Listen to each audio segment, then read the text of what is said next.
çfarë gjen në superiore, sepse, okej, të paktën nga emra Flamurtari duket se ka një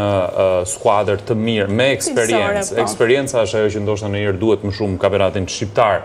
Edhe në këtë nivel që ka kampionati shqiptar sot Uvil, Flamurtari sa atlete ka për të realizuar këto objektiva që i ka vënë vetes, të tilla si kapja e katërshesh për shembull? Sigurisht që pra me historinë traditën që ka kjo skuadër qytetit si tash, unë kam patur fatin të arbitroj, të jem prezent dhe sinqerisht sa herë që shkoj në stadium kam emocione të veçanta, pra sepse më lidh me Barcelonën, më lidh me emra lojtarë të njohur, cilët i jemi edhe miq sot, dhe që por nuk është e lehtë. Nuk është e lehtë sepse Superiora ka tjetër strategji, ka tjetër impakt, ka tjetër përgatitje si në aspektin psikologjik, si në formimin e skuadrës, lojtarëve cilësor që ke, sepse pra është një kategori i strukturuar në një mënyrë që nuk mundet pra se mund të futesh dhe të dalësh me njëherë. Por që pra kërkohet gjykoj unë një staf i mirë drejtues, lojtar kualitativ dhe që munden pra që të përfaqësojnë dhe të bëjnë një rikthim konkurrues. Sepse si shikojmë, nëse do t'i referohemi skuadrave që kurrizojnë Superligën, janë skuadra të cilat kanë përbërje lojtarë të mirë cilësor dhe që e kundërta ndodh për shembull me Tiranën, edhe pse me traditë me emër rrezikon të bjerë nga kategoria. Pra për treguar që po kështu dhe Skënderbeu do ta merret si një lloj modeli kur dikur ka qenë skuadër, pra sa e lehtë, sa e këndshme është futja në superiore, aq i vështirë është edhe qëndrimi dhe aq më tepër konkurrimi, sepse thash i kërkon disa elemente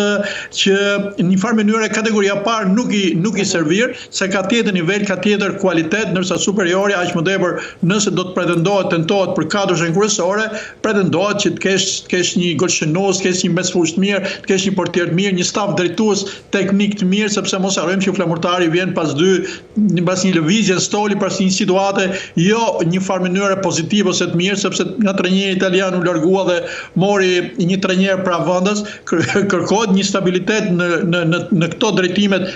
në këtë infrastrukturë të administratës, sigurisht e transmetuar në lojë, me lojë dhe rezultate, të jetë sistematik, sepse me up and down, me ulje gjitje, sigurisht që nuk dhe një element tjetër do të gjykoja unë që është shumë i rëndësishëm, është stadiumi, nëse do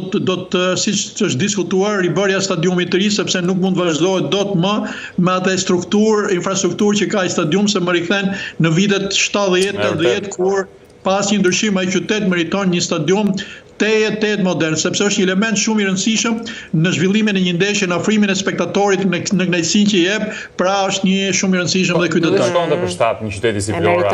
një stadium i ri. Nëse flasim pak dhe për sezonin e Flamurtarit, nuk e ka patur aq të lehtë, duhet ta thënë, pasi komplimente shumë të ndaja duhet i bëjmë edhe skuadrës së Besës, që gjatë gjithë kohës ka qenë në një rivalitet të vazhdueshëm, në një luftë në distancë, gjithmonë me ekipin vlonjat,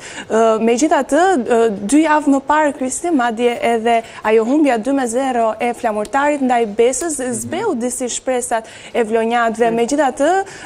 karakteri vlonjat i fortë deri në fund nuk dorëzohet, tregoi që karakteri vlonjat apo dhe fakti që skuadrat tjera i kishin kryer punët e tyre, kishin mbaruar llogaritë dhe mund të ishin liruar pak një javë në fund. Këtë nuk mund ta themi plotësisht, mbase pasi pikërisht në ndeshjen e fundit ndaj Vorës, ku Vora e kishte siguruar vendin e parë,